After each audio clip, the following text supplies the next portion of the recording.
El sobre era demasiado delgado para una invitación de boda. Cuando saqué la tarjeta, mis ojos se detuvieron en el nombre impreso en plata clara. Rosa Márquez más invitado. Sin título, sin mamá, solo mi nombre completo como si fuera un conocido. Casual que podría traer una cita. No me inmuté, al menos no afuera. En el mostrador de la cocina estaba una pequeña caja de madera que no había abierto en años. Dentro de la invitación a mi propia boda amarillenta y doblada suave, escrita a mano en tinta azul, estaban las palabras, para la mujer que me dio todo. Solía creer ese tipo de... Los gestos significaban algo, que si le entregabas tu vida a alguien, lo recordarían cuando más importara. Pero ahora, con la tarjeta de Esteban en la mano, me quedé quieto. El papel se sentía frío, como si hubiera sido impreso por alguien que quería mantener las cosas educadas, pero distantes. Lo coloqué en la puerta del refrigerador con un imán débil que apenas se sostenía. ¿Alguna vez te han dado algo que no fuera cruel, pero que aún así te cortara por dentro? Me había estado preparando para este día desde que era un niño. Había pensado en qué vestido usaría, qué palabras diría si me dieran el micrófono, cómo sonreiría cuando me llamaran en agradecimiento. Todo parecía una tontería. Ahora, aún así, seguí adelante. Encontré un reloj viejo en mi cajón, el que su abuelo me había pasado antes de que el cáncer se lo llevara. Esteban solía colarse en mi habitación solo para sostenerlo en sus pequeñas manos. Dijo que olía a historias. Lo limpié, lo envolví en papel de seda, lo puse en una caja azul oscuro con una nota para tu futuro. No mencioné de quién era. Cuando cerré la caja, hice una pausa. Ese reloj había funcionado a pesar de cada sacrificio que hice, cada turno en la biblioteca, cada panqué de cumpleaños que compré con cupones, cada abrigo de invierno que me salté para que él pudiera tener uno con un cremallera que funcionó. La invitación no decía mamá, pero el pase sí. Y lo llevé en silencio, como siempre lo había hecho. Lo curioso del amor es que no hace ruido cuando se va, pero hace eco. Y justo entonces, de pie en mi tranquila cocina, con un regalo sellado y un nombre que ya no se siente como mío, empecé a oírlo. ¿Alguna vez te han incluido, pero no te han invitado realmente? Mantén ese pensamiento, porque lo que pasó después te dirá exactamente a dónde lleva el silencio cuando se acaba el respeto. El complejo era nada menos que impresionante. Las paredes de cristal captaban la luz del sol, hileras de bulbos blancos meciéndose sobre céspedes cuidados y filas de mesas envueltas en lino suave como si pertenecieran a una revista. La gente ya estaba tomando fotos bajo un arco floral blanco cuando salí de la camioneta de transporte. Había usado mi traje azul marino, el que compré después de jubilarme, todavía planchado y limpio. Mis zapatos estaban lustrados, mi cabello arreglado. Sostuve mi pequeña caja de regalo cerca de mi pecho con cuidado de no dejarla caer. Una mujer joven con auriculares caminó hacia mí con un portapapeles. No levantó la vista cuando preguntó mi nombre, lo dije, claramente Rosa Márquez. Recorrió con la mirada la lista, hizo una pausa y luego dio vuelta a la página. Sus ojos se elevaron brevemente antes de moverse hacia atrás. Por aquí. Pasamos las filas de mesas, pasamos las que tenían carteles de reservado, pasamos la mesa donde el entrenador de atletismo de la escuela secundaria de Esteban se reía con otros dos invitados. Se detuvo en una pequeña mesa redonda con dos sillas colocadas cerca del pasillo de servicio, donde el personal llevaba bandejas hacia adentro y hacia afuera. Podía ver las puertas traseras balanceándose, oler el ajo y el aceite de la cocina, escuchar cada ruido metálico y gritar instrucciones desde detrás de esas puertas batientes. «Aquí tienes», dijo mientras ajustaba una servilleta. Sin tarjeta de lugar, ningún acompañante asignado, solo 2 tenedores y un vaso de agua intacto. Me quedé allí un momento. Mis dedos golpearon el costado de la caja de regalo que aún tenía en la mano. No fue el ruido lo que me atrapó. No fue el olor grasiento ni el calor de la cocina. Fue que en cada otra mesa, alguien llegó con risas, alguien fue abrazado, alguien fue presentado. En la mía solo había ausentes. Me senté lentamente tratando de ajustar mi asiento para que la brisa del lago aún podía alcanzarme. Traté de no parecer que estaba evitando ser visto porque la verdad era que nadie me había mirado lo suficiente como para notarlo. El personal de pesas pasó caminando. Nadie se detuvo. Desde donde estaba sentado, podía ver claramente la mesa principal. Camila sonreía como si nada hubiera salido mal en su vida. Esteban estaba hablando con su padre. Las manos se movían como siempre lo hacía cuando intentaba impresionar a alguien. Steve, no escanearon la habitación. No me estaban buscando. Metí la mano en mi bolso, encontré una menta, la desenvolví en silencio. El papel se agrietó. Más fuerte de lo que quería. Lo doblé 3 veces y lo metí en mi palma fuera de la puerta. De la cocina un carrito pasó traqueteando. Mi vaso de agua tembló. Eso fue lo único en la mesa que se movió para mí. La comida llegó tarde. Observé cómo se servían mesa tras mesa, cada plato humeante adornado con cuidado. El mío llegó cuando la mantequilla se había derretido en el pan y el pollo se había enfriado a la textura del recuerdo. El camarero apenas hizo contacto visual. Dejó el plato con la velocidad de alguien entrenado para moverse rápidamente a través del olvido esquinas. Di un mordisco, no porque tuviera hambre, sino porque le daba a mis manos algo que hacer. El pollo estaba seco. Las patatas se habían puesto duras en los bordes, las verduras estaban grises. Nadie dijo, gracia en esta boda.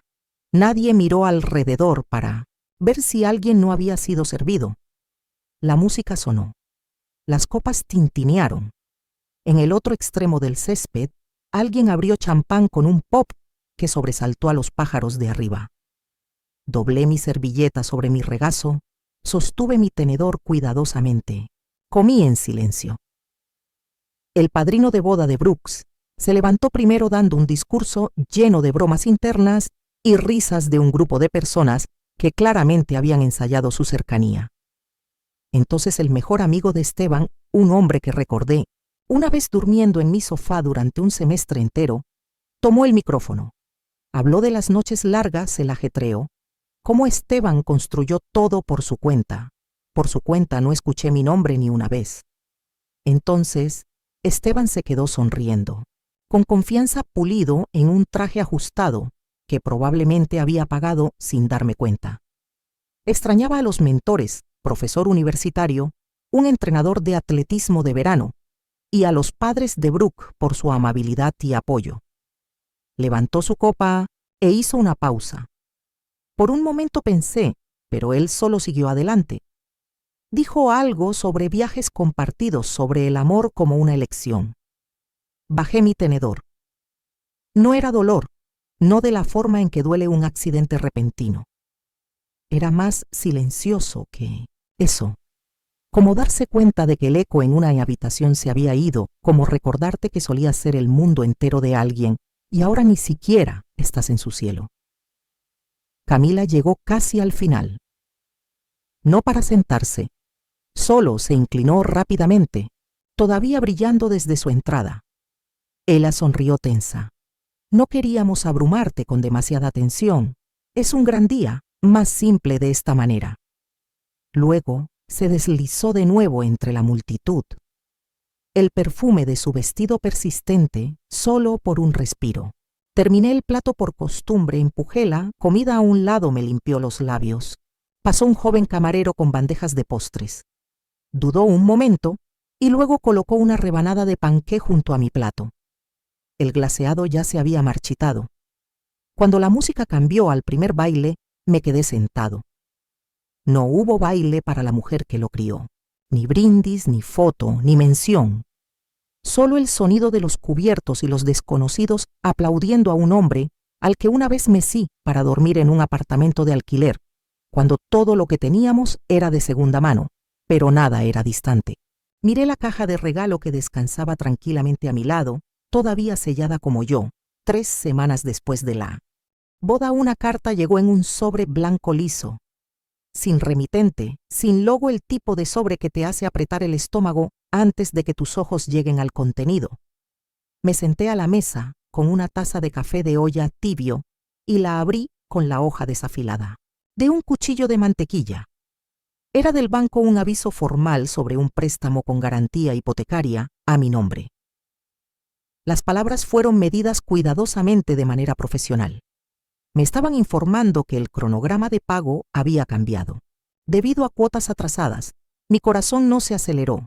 Se ralentizó, leí la carta otra vez y luego una tercera vez. La cantidad estaba claramente indicada, 252,000 pesos mexicanos. La garantía indicada era mi casa. La misma casa en la que había vivido desde que Esteban tenía 7 años. La misma casa que había pagado hace años con ahorros cuidadosos y pagos dobles cuando podía permitírmelo. No había pedido ningún préstamo. Abrí el cajón junto al fregadero, el que guardaba mis carpetas, recibos, formularios de impuestos viejos. Todo seguía en orden, sin solicitudes recientes, sin papeleo nuevo. Llamé al número en la carta. Esperé en espera durante 11 minutos y le pedí al representante que confirmara los detalles. Él la leyó: el número de préstamo, la fecha en que se abrió, la firma en el formulario digital. Le pedí que repitiera esa parte. Lo dijo de nuevo: Rosa Márquez. Mi nombre, mi dirección, el correo electrónico de mi hijo como contacto registrado. No dije nada, no discutí, solo la corregí y colgué. La instalé. La habitación estaba en silencio. Podía escuchar el tic-tac del reloj cerca de la despensa. Miré la nota que había escrito hace semanas y nunca le di a Esteban. Estaba doblada 3 veces y guardada en un libro de cocina en el mostrador. No la alcancé. En cambio, abrí mi computadora portátil e inicié sesión en mi banco. La historia estaba allí, toda ella. Depósitos mensuales de mí a Esteban, regulares como alquiler, 12 años de apoyo silencioso. 5,500 al año, 66,000 en total. Eso no incluía los 10,000 que le había transferido el otoño pasado cuando dijo que su auto había sido declarado pérdida total. Le había creído. Hice clic en los resúmenes de tarjetas de crédito, buscando la compra que coincidiera con la suite de luna de miel, en la que se hospedaron. La encontré a mi nombre, un cargo por alojamiento en un resort de lujo en Lago de Chapala. No lloré, ni siquiera parpadeé por un rato.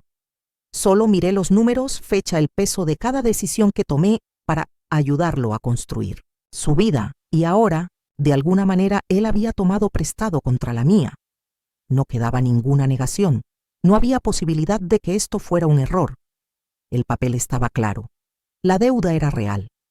Y también lo era el silencio de la única persona que podría haberme dicho la verdad antes de que tuviera que encontrarla en una carta dirigida a una mujer a la que una vez llamó mamá.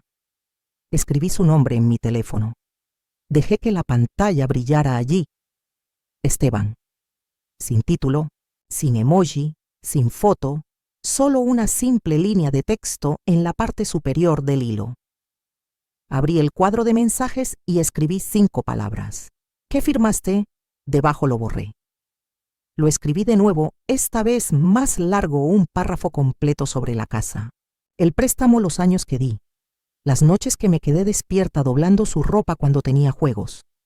Al día siguiente, me quedé mirando el cursor parpadeante. Luego, lo borré todo. Lo intenté de nuevo. Más corto, menos sentimientos, solo hechos. Hay un préstamo a mi nombre. ¿Lo abriste? Fíjate que yo tampoco envié eso. En cambio, cerré la pantalla del teléfono todavía encendida y lo dejé boca abajo sobre la mesa. La habitación estaba quieta. Las luces del final de la tarde se inclinaban a través de las persianas, proyectando largas líneas suelo. Hice la cena no porque tuviera hambre, solo porque eso era lo que hacía cuando necesitaba algo para sostener huevos cocidos. Tosté 2 rebanadas de pan. Vertí café de olla que no bebí. Las rutinas eran anclas, algo pequeño y constante cuando todo lo demás se movía bajo mis pies. Me senté a la mesa con el plato frente a mí intacto y escribí una carta no para él, para mí misma. Escribí cada dólar que había dado, cada excusa, que había aceptado cada momento, que había reprimido las preguntas y sonreí en su lugar. Las enumeré como la fila del supermercado después del costo de ser invisible. Entonces yo guardé la carta en el cajón con las demás, las que había escrito, y nunca envié las que contenían más honestidad que cualquier conversación que había tenido con él en los últimos 5 años. Hubo señales de agradecimientos perdidos, promesas que se volvieron vagas, pequeñas mentiras disfrazadas de bromas. Las vi todas ahora alineadas como marcadores de carretera que apuntaban hacia este lugar, pero había elegido no seguir el camino. Había mirado hacia otro lado. Ahora no podía. Pasé la mañana siguiente caminando por cada habitación de la casa, notando las abolladuras en los zócalos desde que solía correr con sus camiones de juguete, las marcas de lápiz en la puerta de la despensa, donde había marcado su altura, la colcha doblada al final de la cama que no hice yo, pero que guardé todos estos años. No estaba enojada con esos recuerdos. Pertenecen a alguien que había significado todo para mí. Pero ese alguien ya no estaba frente a mí. Se había convertido en otra persona. Volví a coger el teléfono. Sin mensajes nuevos ni llamadas perdidas. Esta vez no intenté escribir. Esta vez dejé que el silencio hablara más fuerte que cualquier cosa que pudiera decir. La mañana que llamé al agente inmobiliario, el cielo era de un gris pálido que no pertenece a ninguna estación. Una página en blanco colgando sobre el techo. No me sentí triste, no sentí nada realmente. El sentimiento se había agotado hace semanas como agua lenta por un fregadero. Viejo, ella respondió al segundo timbre. Nos encontramos 2 días después, un jueves, justo antes del comida. La guié por la casa como quien hace un recorrido por una habitación de hotel en la que ya no recuerdan haberse registrado. Le mostré el ático, el patio trasero con el árbol de arce, la cocina que todavía olía levemente a canela de un panqué que nunca llegué a hornear. Ella me preguntó si estaba lista. Asentí. Mi voz no tembló. Pusimos la casa a la venta esa misma semana. En 10 días se vendió 312,000 más de lo que esperaba, menos de lo que valía. Para mí hace 20 años. Pero la memoria no aparece en el valor del mercado. Usé parte del dinero para pagar el préstamo que Derrick había abierto a mi nombre. No porque lo perdoné, no porque quisiera limpiar después de él, sino porque me negué a dejar que su imprudencia definiera el resto de mi vida. Si hubiera pedido prestado a mi nombre, entonces yo mismo terminaría ese capítulo. Tomé el resto y abrí una cuenta fiduciaria. No una atada a la familia, no una cuenta compartida solo mía, segura, tranquila, escondida en la oficina de un asesor financiero en un pueblo a 3 municipios de distancia. Luego empaqué. Empacar tomó menos tiempo del que pensé que tomaría. La mayor parte de la casa ya había dejado de sentirse como mía. Tomé el reloj del pasillo, foto enmarcada mía frente a la biblioteca en mi último día, antes de jubilarme, la única olla que me gusta usar, y el viejo reloj todavía en la caja azul oscura, todavía sin abrir. Dejé atrás todo lo demás. El sofá en el que Esteban solía dormir la siesta, la estantería que compré cuando comenzó a leer libros de capítulos, el marco de la cama con el rasguño que hizo cuando talló su nombre. Y lo escribí mal. Dejé la llave con los nuevos dueños en un sobre pequeño pegado a la puerta principal. Luego salí y no miré atrás. Manejé durante 2 días. Me quedé en un motel de carretera una noche y luego terminé el viaje la tarde siguiente. La cabaña ya estaba amueblada, un apartamento de una habitación cerca del borde de un lago en Valle de Bravo. Una caja fuerte, privada y tranquila. Desempaqué mi bolso, preparé café de olla y me senté junto a la ventana. Nadie sabía dónde estaba. Sin llamadas, sin mensajes, sin solicitudes. Por primera vez en años, ya no estaba disponible. y por primera vez en más tiempo del que podía recordar, no, como si estuviera desapareciendo. Sentí que había llegado. El lago afuera de mi cabaña estaba quieto. La mayoría de las mañanas. Empecé cada día con una caminata por el sendero de grava, con las manos en los bolsillos de mi abrigo. Vapor saliendo. Del café de olla que llevaba en una taza de viaje. Era tranquilo, de una manera que las ciudades nunca entendieron. Incluso el silencio tenía capas ahí afuera. El viento a través de los pinos, el zumbido bajo de los insectos distantes. El leve crujido de la madera. A medida que la cabaña se asentaba, entré en un ritmo. Empecé a trabajar como voluntario 2 veces por semana en el archivo de la ciudad, ayudando a digitalizar fotos antiguas y registros en papel. Nadie sabía quién estaba, más allá de mi nombre y la calidez que ofrecí cuando alguien necesitaba direcciones o ayuda para descifrar una nota garabateada de 1924. No revisé las redes sociales, no reenvié mi correo, no tenía necesidad. La vida que dejé atrás ya había cerrado sus puertas mucho antes de que me fuera. Entonces, una tarde, sonó mi teléfono.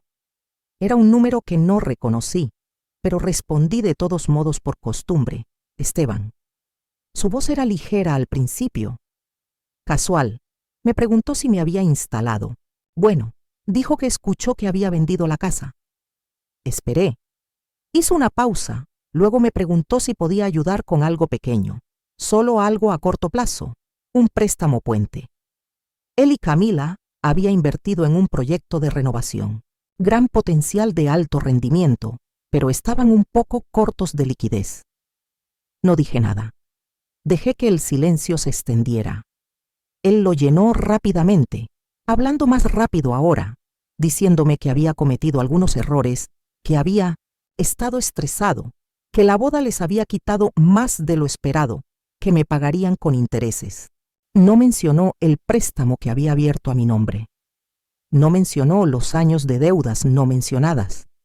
No dijo la palabra lo siento. Lo escuché hasta que se quedó sin aliento. Entonces le dije con calma que no. No tengo nada que darse.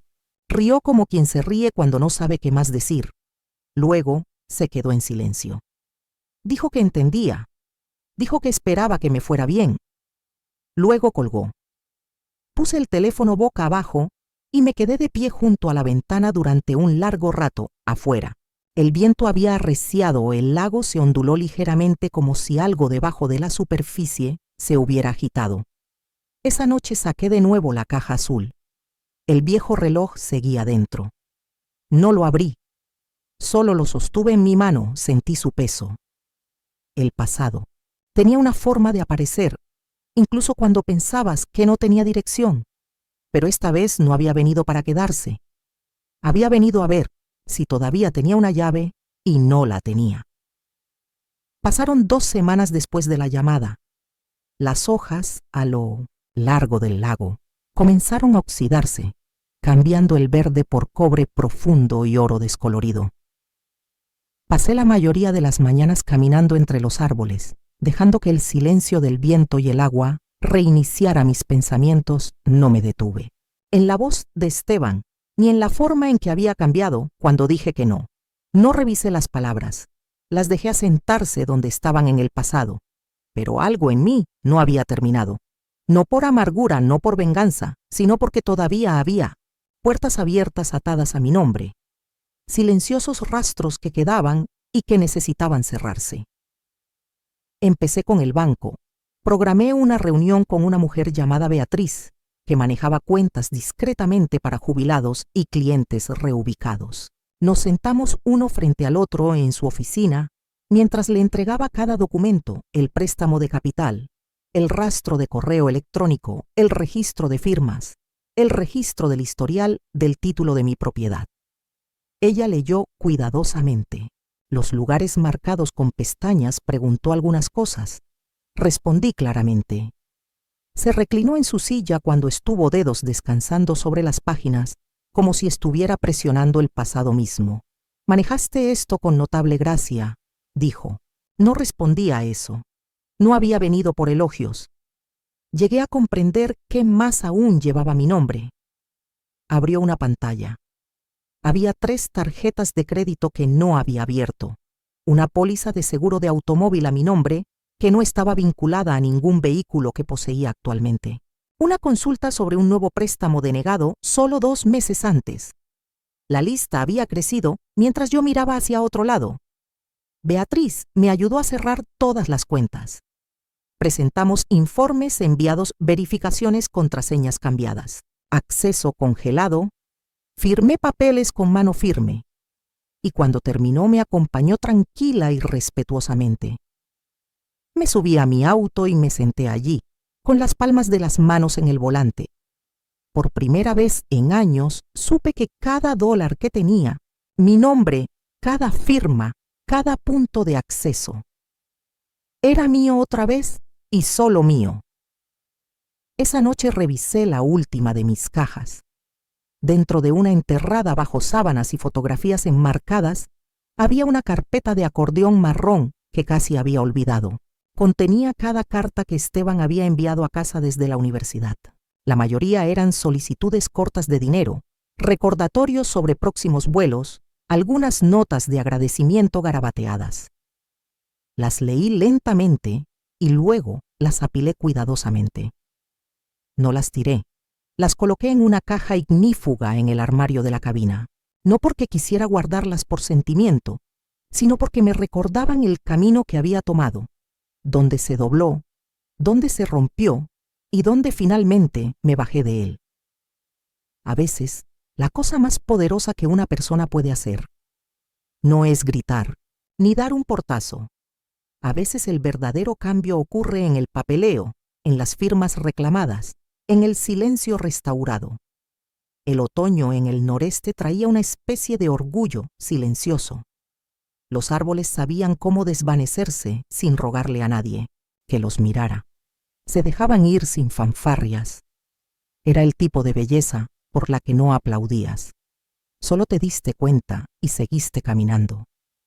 Me había adaptado a ese ritmo. Mañanas en el archivo, tardes junto a la estufa. Un libro abierto y la tetera caliente. La ciudad me había adoptado sin cuestionamientos. Nadie me preguntaron de dónde venía. Simplemente ofrecieron guisos en la comida comunitaria y me preguntaron si me gustaba la trucha. Entonces, una tarde a fines de octubre, un vecino pasó con un volante. Una fundación local organizó una cena de agradecimiento a los donantes. Nada especial. Solo mesas bajo luces de cadena cerca del borde del lago. Se invitó a los voluntarios. El volante era verde suave, con letras doradas, doblado una vez y metido debajo de una canasta de manzanas. Dije que podría ir. La noche llegó más fría de lo esperado. Me puse un chal y mantuve mis manos envueltas alrededor de una jarra de ponche. Las mesas se llenaron lentamente con caras conocidas. Parejas, maestros jubilados, una mujer que dirigía la librería de libros usados. Gente que había llegado a reconocer no por su nombre, sino por la firmeza con la que se movían. La directora se puso de pie y nombró a los voluntarios que habían contribuido con más horas. Cuando leyó el mío, algunas personas aplaudieron suavemente. No me puse de pie, solo asentí. Luego anunciaron a los nuevos miembros de la junta. El hombre se inclinó y susurró que alguien se había retirado en el último minuto. El grupo había nominado a alguien en su lugar. La directora se giró hacia mi mesa. Creemos que Joan ha aportado más que el tiempo a este lugar, dijo ella. Trajo calma y cuidado y un tipo de atención que no siempre hace ruido, pero siempre hace la diferencia. Unos cuantos aplausos más, una sonrisa o dos. Entonces alguien se acercó y sacó la silla al lado del director. Un asiento para mí. Al principio no sabía cómo moverme. Mis manos todavía descansaban sobre la mesa. La ponche se enfrió en mi taza. No había planeado hablar, no había venido esperando ser vista, pero me puse de pie y caminé hacia la mesa, hacia la silla abierta que había sido guardada para nadie más que para mí. Me senté. Abajo no como un invitado, no como alguien tolerado por obligación, sino como alguien elegido. En ese momento algo sutil y permanentemente cambió. No borró la boda, ni el plato frío, ni el silencio que siguió, pero puso algo junto a ellos, algo, más verdadero reconocimiento que no requería un apellido y un asiento que no había surgido de la culpa, ni de la historia, ni de la expectativa, solo de la elección. Las luces de arriba se balanceaban con la brisa de la tarde, y me permití sonreír, no porque hubiera ganado algo, sino porque ya no tenía que demostrar que pertenecía. La primera nevada llegó temprano ese año. Limpié el techo de la cabaña y cubrí el camino hacia el lago antes de que noviembre se hubiera instalado por completo. Lo observé desde la ventana con una taza de café en la mano, de la misma manera que había llegado a observar la mayoría de las cosas ahora desde una distancia. Tranquila, sin prisa, no hay necesidad de cambiar el ritmo. Esa mañana recibí una carta con matasellos de Jalisco. La letra no era familiar, inclinada, deliberada.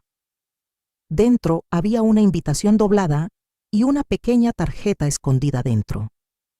Esteban y Camila estaban organizando una cena navideña para amigos y familiares.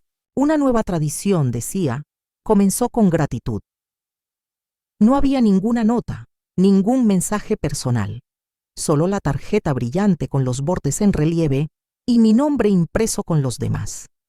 Sin dirección de retorno, sin número de teléfono, solo un enlace RSVP que no usaría. Lo puse sobre la mesa y lo dejé allí.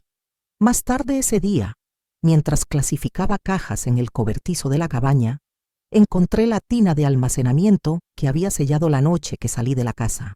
Contenía los últimos adornos navideños, los hechos a mano, los que Esteban había hecho cuando aún era lo suficientemente pequeño como para necesitar ayuda para cortar fieltro. Un muñeco de nieve torcido, una estrella con brillantina, pelando, los bordes los saqué uno por uno. Olían levemente a cedro y tomillo. Los puse suavemente en el estante y luego volví a cerrar la tina. No por enojo, solo por claridad. Esa noche llamé a Lucía, una vecina del pueblo que había perdido recientemente a su hermana Ela. Había mencionado una vez que odiaba pasar las fiestas solas. Hicimos un plan para cocinar juntas, sin presión, sin tradición, solo dos mujeres en una cocina cálida haciendo algo que se sintiera bien para comer. Nos reímos del relleno quemado y compartimos historias con pan de maíz y pollo asado. No había música, ni mesa principal, ni discursos, solo comida real y compañía real. Mientras el panqué se enfriaba, le conté sobre la carta. Ella no presionó, solo asintió y me pasó el azúcar. Esa noche caminé hacia el lago una última vez antes de acostarme. El cielo estaba bajo y las estrellas tenues, pero el aire estaba claro. Había pasado años poniendo mesas para personas que nunca notaron el lugar que reservé para mí. Había esperado ser reconocido, ser recogido, ser incluido. Ahora, por primera vez, no necesitaba el asiento que olvidaron poner, porque ya había construido el mío y contenía todo lo que nunca dieron paz, elección y una versión de amor que no requería ser útil para ganarse. La temporada de vacaciones pasó sin ruido, sin llamadas, sin mensajes, sin visitas sorpresa, solo el tramo limpio de nieve afuera y el suave zumbido de un año nuevo que se deslizaba silenciosamente en su lugar. No me sentí olvidado, me sentí libre. Luego, a fines de enero, recibí noticias de una vieja amiga que todavía vivía en el mismo condado donde Esteban y yo alguna vez compartimos un código postal. Ella no llamó para hablar de él, llamó para decirme que había visto mi casa. Los nuevos dueños la habían vuelto a incluir en la lista solo 6 meses después de mudarse. El motivo no estaba en la lista, pero ella dijo que la propiedad parecía desgastada. El patio estaba desatendido, el avistamiento no había sido reparado. Había rumores de que la pareja se había extralimitado, se había estirado demasiado, tratando de renovar sin permisos, sin paciencia. La extrañé y cambié de tema. Pero esa noche algo se instaló en mi pecho. Ni orgullo, ni satisfacción, solo una comprensión silenciosa. Algunas deudas no necesitan ser cobradas. Se recuperaron solas. Esteban no había intentado comunicarse conmigo nuevamente. Camila, como se esperaba, permaneció en silencio. Sus nombres no habían pasado por mi boca en semanas y aún así daban vueltas como el viento sobre agua quieta. No los perseguí. Había aprendido a no hacerlo. En cambio, seguí construyendo la vida que una vez habían ignorado. Empecé a dar un taller semanal en la biblioteca de la ciudad. Las mujeres vinieron principalmente con preguntas sobre la escritura, sobre la voz, sobre cómo dar forma a las historias de guardar silencio. Compartimos café de olla y páginas y trozos de verdad demasiado viejos para ocultarlos.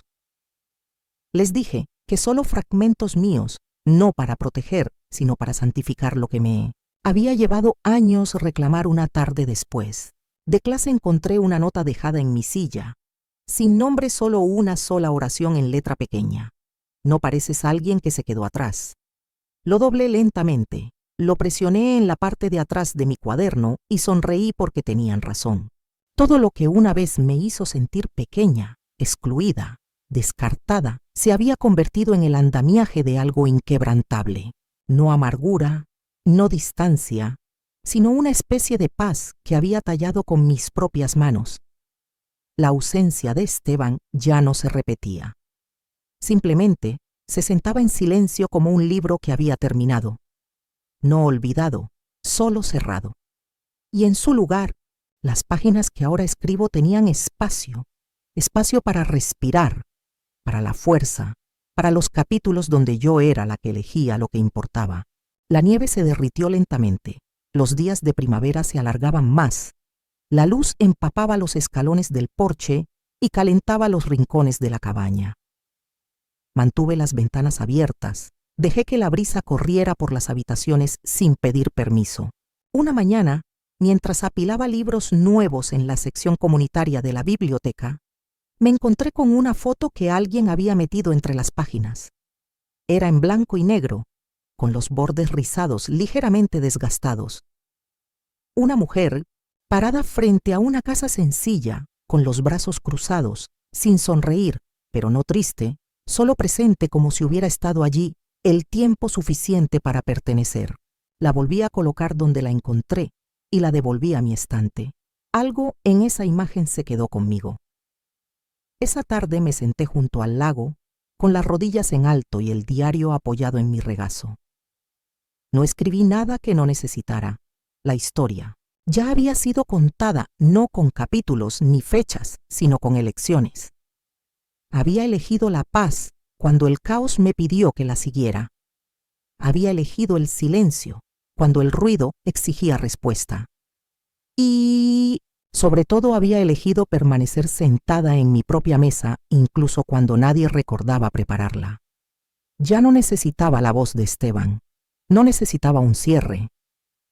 Lo que tenía ahora no se trataba de puertas cerradas o disculpas debidas. Se trataba de respirar sobre mañanas que comenzaron sin permiso y terminaron sin explicación, sobre pertenecerme a mí mismo de una manera que no pedía ser comprendido. El lago ondulaba silenciosamente a mi lado. Un pájaro aterrizó cerca de la orilla, picoteó 2 veces y se fue volando. Nada dramático. Nada roto, solo el ritmo constante de las cosas encontrando su lugar nuevamente. Me quedé allí un rato hasta que el viento cambió. Luego me quedé estirado, caminé de regreso a la cabaña, que ahora llamo hogar. No porque fuera un retiro, sino porque fue suficiente. Y finalmente dejé de pedir más.